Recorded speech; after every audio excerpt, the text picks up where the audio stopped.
भगवान जब भी इस धरती पे लीलाएं करने के लिए आते हैं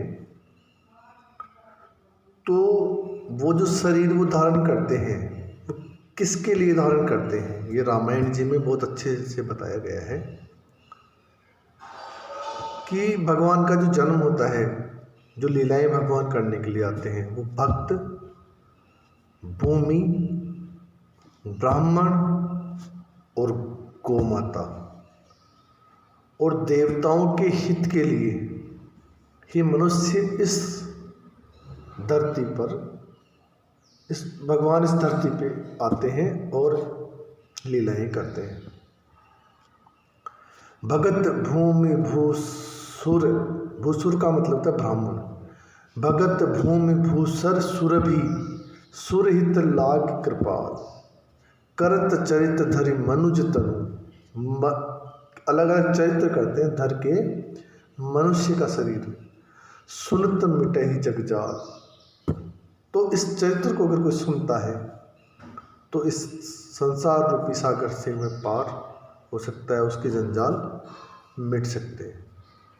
ऐसे ही आगे कहा गया है, सखा समुझ अस परिहर मोहूँ सिय रघुबीर चरण रत होऊँ, कहत राम गुण भाव अनुसारा जागे जग मंगल सुखदारा। ऐसा नहीं सका, ऐसा समझ मोह को त्याग कर श्री सीताराम जी के चरणों में प्रेम करो।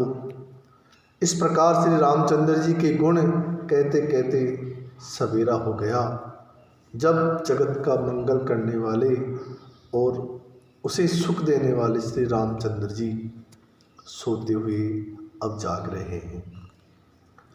सकल सोच करी राम नहावा सुचि सुजान बट क्षीर मंगावा, अनुज सहित सिर जटा बनाई देख सुमंत्र नयन जल छाई। सोच के सब कार्य करने के पश्चात पवित्र और सुजान श्री रामचंद्र जी ने स्नान किया है, फिर बड़ का दूध मंगाया और छोटे भाई लक्ष्मण जी सहित उस दूध से सिर पर जटाएं बनाई है।